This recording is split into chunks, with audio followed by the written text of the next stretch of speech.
هنوز خیلی از آدما نمیدونن که اگه کپی سندشون رو به کسی بدن ملکشون سوخته و از دستشون میره. ولی یه راه حل داره که خیالت از این بابت راحت باشه. کاری که باید انجام بدی اینه که یک زبدر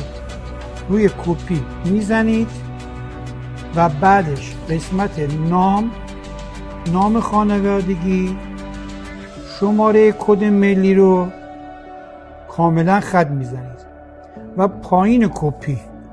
توضیح بده کپی صرفاً جهت